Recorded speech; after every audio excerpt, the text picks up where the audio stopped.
मैं हूं Michael lady Jackson और आप देखना शुरू कर चुके हैं सुपर फास्ट मीडिया। साथियों, अभी हम मौजूद हैं पटना में और हमारे साथ जो सबसे बड़े शख्सियत हैं आकाश जोगी, जो कि एक नामचीन फिल्मी हस्ती है जिनसे आपको हम सीधे बात करते हैं। और सबसे पहले आपको स्वागत करता हूं sir super fast media channel में।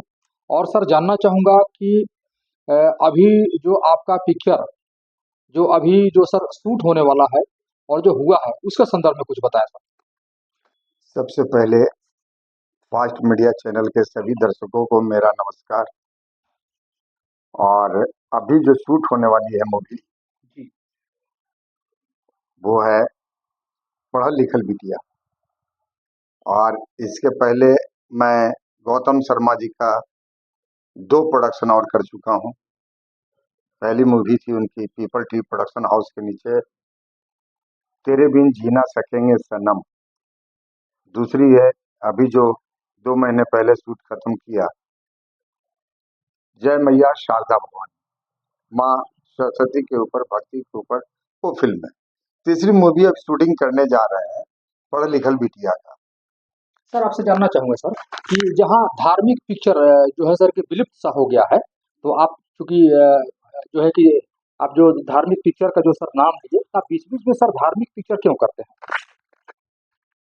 देखिए, हम लोग सनातनी हैं और धर्म से जुड़े हुए हैं। एक आस्था है, हर लोगों का अपने धर्म के ऊपर आस्था है। तो धर्म के ऊपर फिल्म पहले भी बनती थी, आज विलुप्त हो गया है। जैसे बहुत से गाने हिंदी मूवी में भी रक्षाबंधन के आते थे, आज नहीं आते हैं। भोजपुरी फिल्म में रक्षाबंधन के गाने होते थे, अब नहीं है।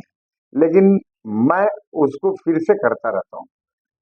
10 साल पहले, 8 साल पहले भी मैंने किया था जय मैया अम्बे भवानी, जो सुपर डुपर हिट रही पिक्चर। और आज फिर गौतम जी का मैंने किया जय मैया शारदा भवानी। मैहर में जो माता शारदा हैं, उन्हीं के ऊपर मैंने फिल्म बनाई। और मेरा कहना है कि हर फिल्म में एक गाने, रक्षाबंधन जो भाई बहन का रिलेशन है, जैसे होली का है और जैसे कुछ का है, तो हर फेस्टिवल का एक होना चाहिए। जो कि सर मतलब कि आप फिल्मी दुनिया में बहुत ज़्यादा व्यस्त रहते हैं। जैसे कि इतनी व्यस्तता में भी जो है आप बीच बीच में कोई ना कोई धार्मिक पिक्चर भी किया करते हैं।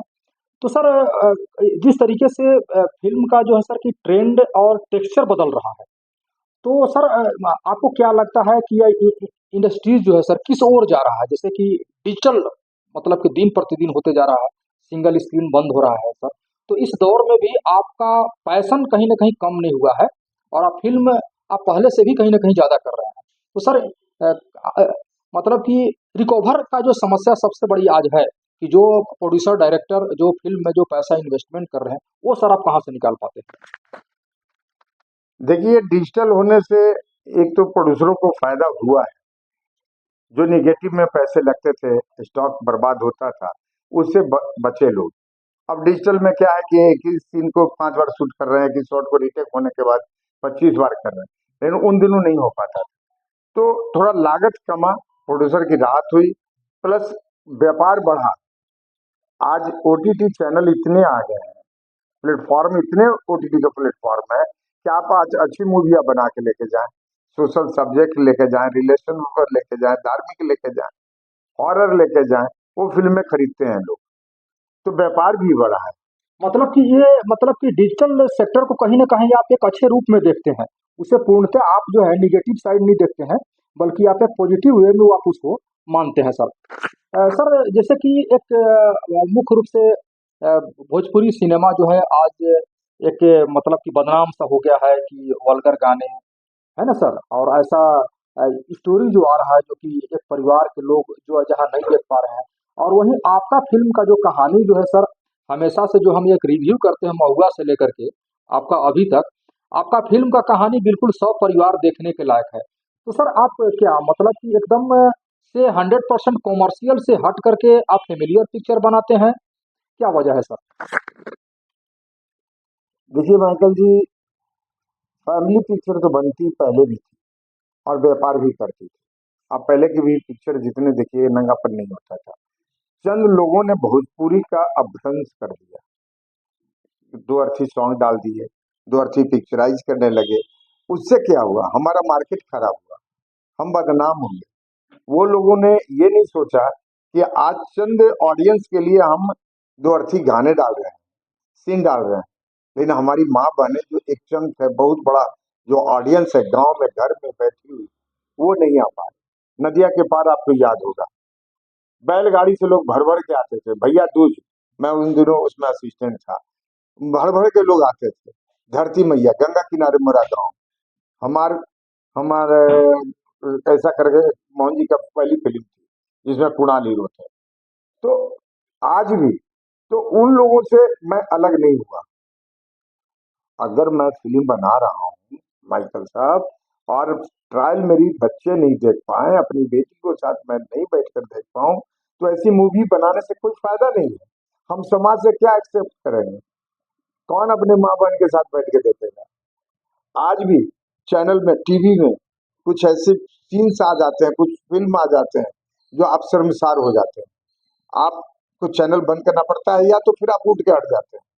तो आपने सही कहा कि शुरू से मैं जितनी मूवी किया, चाहे वो महुआ हो, लाल चिंगारी हो, तकदीर हो, जो भी मैंने मूवी किया, सब रिलीज है आप लोग के आशीर्वाद से, और किसी में भी गंदी नहीं, न गाने दो अर्थी हैं, न सीन दो अर्थी हैं, न नंगापन। सर ये जानना चाहूंगा कि हजारों हजार कलाकार को ब्रेक देने का नाम है आकाश जोड़ी। सर यह कारवां मतलब कि लगातार चलता रहेगा, या मतलब कि पुराने कलाकार को ही आप मौका देंगे, या नए कलाकारों को जो है कि ब्रेक देना, एक नया प्लेटफॉर्म देने का सिलसिला जो है सर, यह कहाँ तक जाएगा सर? माइकल साहब देखिए, मैंने शुरू से नए कलाकार को लेकर ही फिल्म बनाया, चाहे वो महुआ हो, चाहे अभी तक की जो भी मूवी है भाई। मेरा सोच ये है कि रवि किशन जी, निरहुआ, पवन सिंह तो हो गए, खेसारी हो गए, लेकिन हमारे बिहार से, झारखंड से, यूपी से जो टैलेंट है, चाहे वो राइटिंग में हो, एक्टिंग में हो, पेंटिंग में हो, तो जो टैलेंट है, अगर जो हम उसको चांस नहीं देते हैं तो फिर कोई देता नहीं। इसलिए मेरा सोच है कि नए लोगों को हमने काम दिया है और काम दूं, और ये सिलसिला माइकल साहब चलता रहेगा। चलिए बहुत बहुत शुक्रिया सर। ये जो मेरे समक्ष जो है, यह जो ये कटआउट जो लगा हुआ है सर, जी जी ये जी। जिसमें साफ तौर पर देखा जा सकता है कि प्रेम से प्रेमी से प्यार प्यार, और पति पति से तकरार, जिसमें ऊपर जो है कि जिसमें लिखा हुआ है कि राइटर डायरेक्टर सैफ अली हैदर।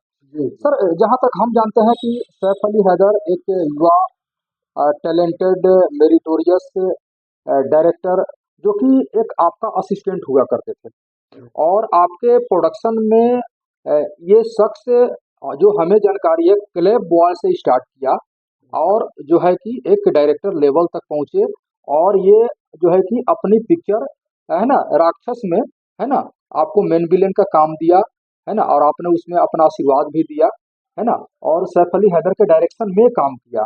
और कितनी सर क्या मतलब कि आप आने वाला भविष्य जो है कि आप उन्हें किस रूप में देखते हैं, और या उनके बारे में क्या कुछ कहना चाहेंगे?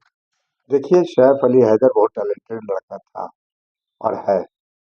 फर्स्ट वो हमको ज्वाइन किया जब 15-16 साल का लड़का था, तो महुआ फिल्म में, और उसके पहले इन महुआ से उसके असिस्टेंट डायरेक्शन में क्लैप बॉय से उसने शुरुआत की, और काफी दिनों तक मेरे साथ वो काम किया और आज भी कर रहा है। मेरे साथ वो एक हिंदी फिल्म थी, बिहारी सरदार, उसमें था, लाल चिंगारी में था, तकदीर में था, महुआ में तो स्टार्टे हुआ। और पर्सनल वो अपना राइटिंग डायरेक्शन भी किया, और कई फिल्म का वो राइटर भी रहा और डायरेक्टर भी रहा, और एक फिल्म में तो सुने कि वो एक्टिंग भी किया है। तो काफी टैलेंटेड था। और जो भी नवयुवक जो ध्यान देगा, सीखेगा, समझेगा, मन लगा कर करेगा, तो वो निश्चित सफलता कर पाएगा। और सैफ अली हैदर ने काफी अच्छा काम किया है और सफलता पाई है, और मेरी शुभकामना है कि वो आगे और तरक्की करे। सर आज जो है सर कि जो मुंबई में जो स्थिति बना है कि मुंबई में कलाकारों के पास काम नहीं है ना सर, और हम ये देखते हैं कि वहीं आप मुंबई जैसा प्लेटफॉर्म जो है आप पटना में दे रहे हैं, जो कि यहाँ से कलाकार आपके प्रोडक्शन से निकल करके आज बड़े बड़े कलाकार बने हुए हैं। है ना, अनेकों कलाकार हैं, लंबा फेहरिस्त है सर। तो सर मतलब कि आप कलाकारों को काम जो है सर किस बेसिस पर देते हैं? मतलब कि उन्हें ऑडिशन के माध्यम से सेलेक्ट करते हैं, या मतलब कि व्यक्तिगत आप उनसे कॉन्टैक्ट करके आप उनको हायर करते हैं या बुलाते हैं? आप उनको सिलेक्शन कैसे करते हैं ताकि लोग आपसे जुड़ पाएँ? देखिए, नए कलाकार जो हमारे पास आते हैं तो कोई मैं आज तक किसी का ऑडिशन नहीं किया और मैं ऑडिशन करता भी नहीं। डायरेक्ट मैं उससे मिलता हूँ और मैं दौड़ाता भी नहीं। मेरा एक नेचर है। मैं एक बातचीत के क्रम में पकड़ लेता हूँ कि ये लड़के के अंदर कितना डेप्थ है या ये लड़की जो है इसके अंदर कितना डेप्थ है। मैं उसको स्क्रिप्ट दिया, पूछा, समझा। नाटक से आया तो और अच्छी बात, नहीं आया तो उसको मैं बोलता हूँ कि कहीं से कहीं तुम नाटक ज्वाइन करो, कुछ सीख लो। तो जो जो लायक रहता है मैं उस लायक उसको काम देता हूँ। बहुत सारे विलेन को मैंने दिया यहाँ, हीरो दिया, विलेन है ही, आपको राइटर दिया, फिर आपको क्या कहते हैं, करेक्टर आर्टिस्ट। हाँ सर, कुछ बहुत कुछ नाम लेंगे सर? कैरेक्टर आर्टिस्ट में जो कि अभी आपके प्रोडक्शन से निकल कर के बड़े अभी ओहदे जैसे तक पहुँचे हैं। एक तो बहुत बड़ा नाम हुआ गोपाल राय। तो हाँ, आज गोपाल राय को आपने मतलब कि जी, आपके प्रोडक्शन से उनका शुरुआत हुआ जय था? मैया अम्बे भवानी, माया माया यादव, तो मेरा ही प्रोडक्ट है। और ये लोग काम करके, अब तो बेचारे गोपाल राय नहीं रहे, बहुत फिल्म किया, निरहुआ का, खेसारी का, हाँ, गोपाल। हाँ, परिचय का मोहताज हाँ, हैं। परिचय का आज के डेट में मोहताज नहीं है। अब जैसे महुआ में मैं मेन विलेन का काम दिया बिनी जाट को, जो आज प्रोड्यूसर भी है, कोई फिल्म प्रोड्यूस किया है। राहुल सिंह, राहुल श्रीवास्तव जो कॉमेडियन है, राहुल सिंह जो हमारे कई पिक्चर के हीरो हैं, सारिका संगमित्रा हीरोइन। सर हम ये देखते हैं कि आपने इतनी बड़ी-बड़ी फ़िल्में किया, महुआ, है ना? लाल चिंगारी, जय मैया अम्बे भवानी, तकदीर, और अभी न जाने कौन-कौन सा है। सर इतनी बड़ी-बड़ी फ़िल्मों में जो है काम जो है आप कलाकारों को इतना आसानी से दे दिया करते हैं, और यही काम पाने के लिए हम समझते हैं कि बरसों बरस कलाकार एड़ी घींचते हैं, उनको मुंबई में काम नहीं मिलता जी। है ना सर? ये बहुत बड़ी बात हम मानते हैं, मैं कितना साधुवाद दूँ, मेरे पास शब्द नहीं है सर। अब हम समझते हैं कि आपके पास कोई भी ऐसा कलाकार यदि दिल से आया है, आपसे काम माँगा है, आपने हम जहाँ तक रिव्यू करते हैं, आपने किसी को मना नहीं किया है सर, है ना? अब इतना प्रेम, मोहब्बत, इख़लाक़ के साथ आपने कलाकारों को इज़्ज़त दिया, उसको अपने पास रखा, खिलाया, पिलाया, मान-सम्मान दिया, काम भी दिया, और जो आपसे जो एक बार जुड़ जाता है, वो कभी जीवन में आपको छोड़ कर के कहीं जा नहीं पाता है सर। है ना सर? और बहुत बड़ा अंतर पाते हैं आप में और मेकर में, क्या क्या कारण क्या है सर? कारण माइकल साहब ये है कि जिन दिनों बॉम्बई में मैं स्ट्रगल कर रहा था, तो वहाँ कोई किसी को मदद करने वाला नहीं। वैसा आज के डेट में भी है, लेकिन हम जिस टाइम 74-75 में गया मैं बॉम्बई, बिहारी सारा साहब के ऑफिस के सामने, प्रकाश मेहरा के ऑफिस के सामने मैं खड़ा हूँ, लेकिन कोई बताने को तैयार नहीं होता था कि ये ऑफिस है। उन दिनों मैं हीरो बनने गया था, एक्टर बनने गया था। मैं पूछता रहता था, नहीं बताता था। तो उस टाइम मोबाइल नहीं था, कुछ नहीं था, तो हम और जितने स्ट्रगलर थे वो फोटो खिंचवा कर और एल्बम बनाकर लेकर जाते थे, छोड़ते थे। पैसे के सही अभाव, कोई पूछता नहीं था। ऑफिस में जाने के बाद भी डायरेक्टर तो बिहारी सारा और बिहारी चोपड़ा का तो बात छोड़ दीजिए, बहुत दूर है, 10वां 11वां उनका असिस्टेंट मिलता था, वो भी बोलता था कि तू इधर रख के जा। पानी तक नहीं, इतनी गर्मी मुंबई में कि एक गिलास पानी तक नहीं पूछता था। तो हमने जो दुख झेला था, जो स्ट्रगल किया था, तो मैं सोचता हूँ कि जो मेरे पास आता है वो भी वैसे ही आता होगा। न जाने किससे कर्ज लेकर आता है, कैसे आता है, पैदल आता है। एक उम्मीद है कि जो मैं उम्मीद लेकर जाता था बिहारी सारा जी के यहाँ कि हमको एक रोल मिल जाएगा, काम मिल जाएगा, तो उसी मेरे पास भी आता होगा। तो सबसे पहले जो आता है मैं उससे बड़ा प्यार से बात करता हूँ। मेरा कोई असिस्टेंट भी होता है, चाहे सैफ हैदर हो, चाहे वीर महावर है, चाहे जो भी है, मैं लोगों को बोलता हूँ कि भाई कम से कम मुझसे पूछो, बैठाओ, पानी पीने बोलो, काम है तो मैं अगले को बोल देता हूँ कि आपके लाइक मेरे यहाँ काम है, और नहीं है तो आप भाई कहीं देखो। उससे क्या होगा कि जो समय वो हमको देगा, वो समय और वो आने का मेहनत या पैसा खर्च कहीं और जाने में वो करेगा, तो कारगर होगा। महीने दिन हमारे पास आने के बाद मैं उसे कह दूं कि नहीं नहीं तुम्हारे लायक काम नहीं है, तो क्या बीतती है उस कलाकार के ऊपर, वो मैं झेला हूं। तो मैं वैसा नहीं चाहता। सर आपने इतनी बड़ी-बड़ी फ़िल्में किया।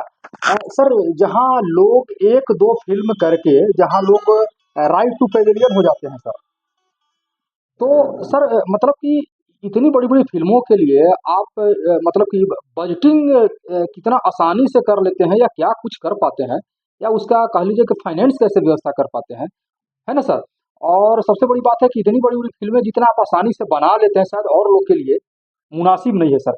क्या वजह है सर? कहाँ से फंडिंग कर पाते हैं सर?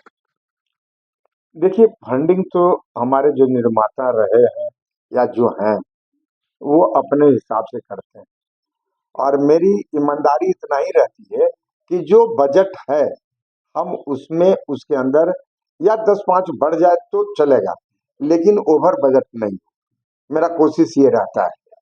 तो उसमें फायदा क्या ये होता है कि एक कि बजट के अंदर कम कम में पैसे में फिल्म बन जा रही है, और अगर मैं उसी में 2 रुपए की चीज 10 रुपए में लूं, कमीशन के चक्कर में अपना पेट भरने लगूं, तो प्रोड्यूसर छितराएंगे, फिर बजट लाने में मुश्किल। हर प्रोड्यूसर का एक अपना व्यवस्था होता है। मतलब कि जो फाइनेंस आपके फ़िल्म के लिए जो व्यवस्था होता है, आप एक लिमिटेड बजट में बना करके दे दिया करते हैं, ताकि प्रोड्यूसर बर्बाद ना हो। क्योंकि प्रोड्यूसर जिंदा रहेगा तो आगे फिल्म करता रहेगा। बड़ा कॉन्सेप्ट है। मित्रों, हम आप सबों को मिला रहे थे बॉलीवुड और भोजपुरी इंडस्ट्रीज के प्रख्यात नामचीन एक्टर, राइटर, डायरेक्टर आकाश जोगी जी से। इसके बाद भी जो भी फिल्म होगा उन तमाम फिल्मों के गतिविधि से आप सबों को अवगत कराता रहूंगा। तब तक इस वीडियो में इतना ही। जय हिंद, जोहार, धन्यवाद, खुदा हाफिज। आप सभी दर्शकों को मेरा नमस्कार।